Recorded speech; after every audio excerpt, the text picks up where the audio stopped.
Danes imam posebno čast, saj je z mano predsednik Vlade Republike Slovenije, dr. Miro Cerar. Pozdravljeni. Lep pozdrav.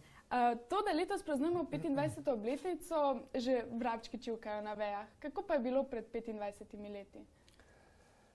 Ja, jaz sem osebno takrat ravno, bi rekel, se zaposlil na pravni fakulteti. Končal sem študij prava in mislil sem, da bom šel za odvetnika. To me je veselilo, pa tudi očem odvetniško pisarno, ampak potem sem mi ponudil, da bi ostal na fakulteti, da bi delal študenti. In to me je tudi zelo pritegnilo, no, pa še to je pomenilo, da bi potem nadaljeval študij, magisterij, doktorat. In sem rekel, zakaj pa ne. In sem potem ostal tam, začel delati študenti, kar je bilo zelo zanimivo, ker sem bil takrat še tako precej mlad, tudi na pogled, in so včasih študenti, ko sem prišel v letnik, mislim, da sem eden izmed njih in sem moral kar malo, bi rekel, uporabiti posebne metode, da so ugotovili, da sem ta glavni, ne? Ampak smo se zelo dobro razumeli. Je pa takrat bilo eno prelomno obdobje za našo državo, pravzaprav takrat še ni bila Slovenija samostojna. Marsikaj se je dogajalo takrat v tistem letu, mislim, da to potem leta tam 88, ne, nekje tam, se je začel tudi tisti znani proces zoper četverico, Janez Janša, zavrl Tasić in tako naprej, so jih zaprli, a ne, in takrat smo vsi, ki smo bili v takih službah, začutili eno dolžnost, da bi kot Slovenci nekaj naredili za, bi rekel, našo bodočo samostojnost, da to ne moramo dovoliti, da zapirajo naše ljudi. In takrat sem se tudi sam angažiral, sem dejansko za profesor Boštjanom Zupančičem in z eno skupino kolegov z fakultete smo se lotili priprave ene knjige, v kateri smo zagovarjali to četverico in skušali poudariti, kako pomembno je to, da ima Slovenija neko svojo samostojnost. Tako da takrat sem postal tako družbeno kar angažiran in seveda sem pa počel še marsikaj tudi zraven. Ja. Kako pa je bilo pred 25 leti v šolstvu? Kakšno je bilo šolanje, ne vem, kot dijak, kot študent, ko ste bili vi v tem obdobju? To je dobro. Jaz se spomnim, da sem še diplomo, ne, to je bilo tam leta 87, tipkal na tisti star pisalni stroj, še ni bilo računalnikov, tudi ni bilo mobitelov in zanimivo, še fotokopirnih strojev takrat ni bilo, pravzaprav, ki je zelo veliko, ker se spomnim, da sem tipkal diploma na indigo papir, sem delal sam kopije. Tako da v bistvu je bil to en čas, ki ni bil v osnovi tako drugačen od današnjega, če gledamo študente in tako naprej, mlade ljudi. Smo živeli nekako tako, kot vi, smo se radi zabavali, morali smo študirati, imeli smo veliko teh, bi rekel, možnosti, da gremo kam ven in tako.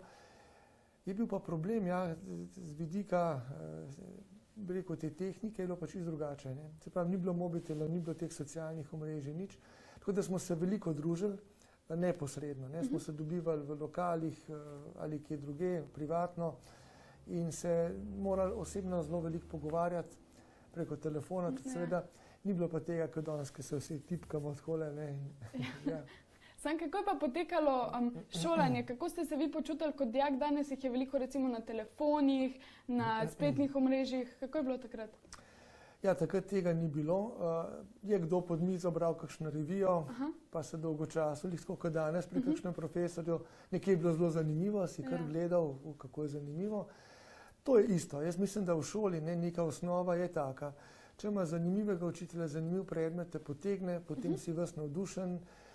Če ni zanimivo, potem iščeš nekaj, kaj boš počel, pa niti ne priješ na predavanje, če si na fakulteti, kjer niso ta predavanja obvezna. Ampak dejstvo je, da svet se je precej spremenil s to tehnologijo. Takrat smo se veliko osebno le družili, ne. Manj je bilo tega stika nadaljavo, takrat so bili pa samo telefoni. In tudi takrat je bilo manj teh dražljajev iz okolja, informacij. Danes dobiš v enem dnevu toliko nekih informacij, se ti kar meša. Takrat jih ni bilo toliko, je bilo življenje bolj počasno, bolj umirjeno.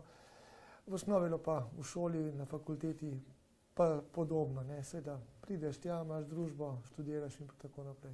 Sam, kako ste pa spremljali aktualne novice? Danes jih, ne vem, prek računalnika, prek telefona, kako je bilo včasih?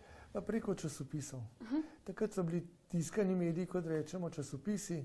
Bila je televizija, seveda normalno, tudi ni bilo toliko programov, takrat si imel en program, dva, tri, ne bi rekel, dobro, so bili že prvi privatni programi verjetno na pohodu, ampak dejstvo je, da smo imeli zelo malo primerjav.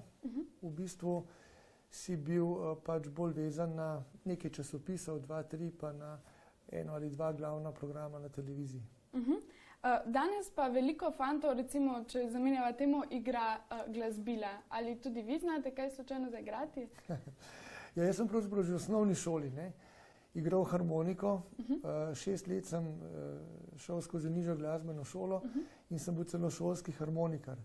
Tako da takrat, veste, to so bili šolni časi v bivši Jugoslaviji, ko je denimo prišla kurirčkova pošta ali pa ko so bile državne proslave, je bilo treba imeti harmonikarja pa zbor in jaz sem potem spremljal tiste, ki so peli, ali pa hodil v kakšni koloni, ko smo nosili kakšno štafeto. Tako da sem bil ta šolski harmonikar, kar mi je bilo včasih malo neprijetno, ker se nisem hotel zelo kazati s tem. Sem pa kasneje, torej še posebej v gimnaziji, pa potem naprej, se pa sam lotil kitare.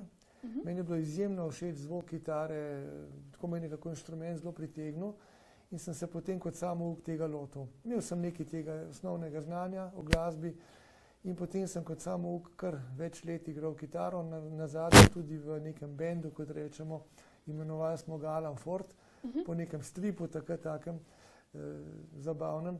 In smo tudi še na začetku fakultete, bi rekel, kakšno leto, 2 igrali skupaj. Potem smo pa počasi opustili to, se posvetili v študiju poklicanja. Kako pa je bilo včasih športno? Danes recimo dijaki naše šole velikokrat nočejo iti na, ne vem, športni dan, ker so preveč leni. Kako je bilo včasih s tem? Ja, zdaj leni ljudje so v vseh časih, takrat in danes. Dejstvo pa je, da smo se takrat več gibali, že zato, ker ni bilo toliko tega, se pravi, računalnika, teh socialnih medijev. In tudi recimo, jaz se spomnim še svoje mladosti takrat, če se je kdo peljal z avto v trgovino, smo se mu kar malo posmehovali, v smislu, kaj se pa ta gre, kot nek Američan se obnaša. V moji mladosti je bilo normalno, da si šel v neko trgovino peš z vrečko in trgovin tudi ni bilo veliko, bile so tiste majhne trgovine, potem so se pojavile te vele blagovnice in to. Ko ta razvoj je šel zelo naprej, kar se tiče pa športa, je pa tako, jaz sem bil vedno zelo športen. Že malo po familiji, moj oče je bil seveda legendarni športnik, jaz sem že od majhnega bil skozi v športu, telovadil sem najprej gimnastika, potem v osnovni šoli sem bil zaljubljen v nogomet, kasneje pa v košarko, jaz sem tudi potem igral zelo resno košarko, sem treniral, igral na Slovanu nazadnje, predno sem šel po končani srednji šoli v vojsko, tako da to je bil pol mojega življenja je bil šport.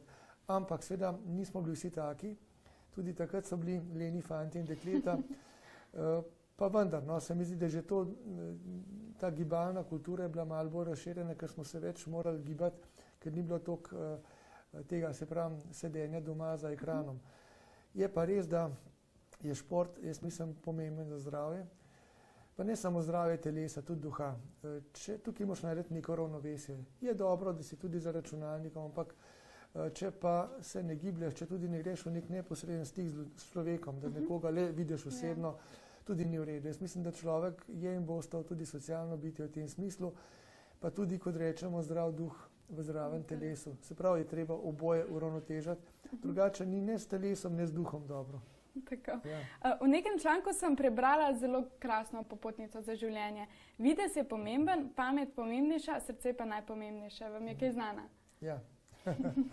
To sem napisal sam, če se ne motim. Tako je? Ja, to sem se pa domislil za svoja otroka.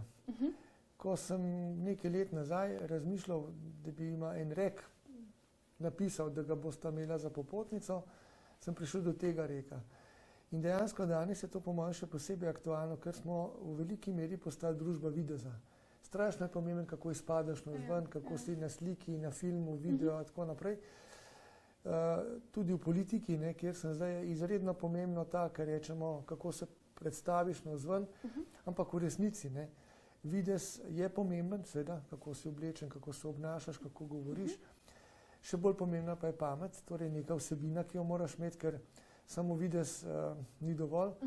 Na koncu pa zelo pomembno srce, se pravi to, kar čutiš, kar potem s to pametjo in videzom narediš, ker jaz zelo verjamem, da naše življenje ima smisel predvsem v toliko, kolikor delamo kaj dobrega za druge. To pa pomeni, da si srčen. Da nekaj se moraš naučiti, rasteš, se izobražuješ, ampak to moraš uporabljati za druge. da daš nekaj družbi, da daš nekaj sočloveku, ker s tem se pravzaprav plemenitiš oziroma, bom rekel, sebi in drugim nekim daš v tem svetu. In po mojem je to bistvo našega razvoja tukaj, da smo odprti za druge, da si damo nekaj. Tako. Kaj pa bi mogoče še za konec dejali našim dijakom, kakšno motivacijsko besedo? Ja, kaj bi dejal? Mogoče to, ko sem včasih kot profesor razlagal študentom, da seveda je pomembno, da si najdeš nekaj, kar bo tvoj poklic, tudi je včasih težko v mladih letih že vedeti, kaj te čaka, tako da pomembno je delati, se izobraževati, dobivati neke prakse, ampak ena najpomembnejših stvari je pa ta, da se odločiš na koncu za nekaj, kar te veseli. Če te neka dejavnost, nek poklic kasneje veseli, potem, veste, potem gre zjutraj v službo z veseljem. Ja. Če pa zjutraj vstaneš, in rečeš, spet ta stvar, spet bom 8 ur v službi, je pa to nekaj, kar te bo počasi pripeljalo do psihiatra. Jaz mislim, da moramo vsi težiti k temu, da tudi, dobro, včasih je vsaka služba tudi naporna, tudi ne moramo imeti samo veselje, ampak tisto, s čimer se ukvarjaš, zares, ti mora neko veselje dati, moraš to tudi srčno početi, ker potem boš tudi dober. Če ne delaš srcem, nisi dober na koncu. Ja. Jaz se vam iskreno zahvaljujem za pogovor, pa srečno ob novem letu. Hvala tudi vam, vsem dijakom, srečno in lepo se imejte za praznike. Hvala, enako. Hvala.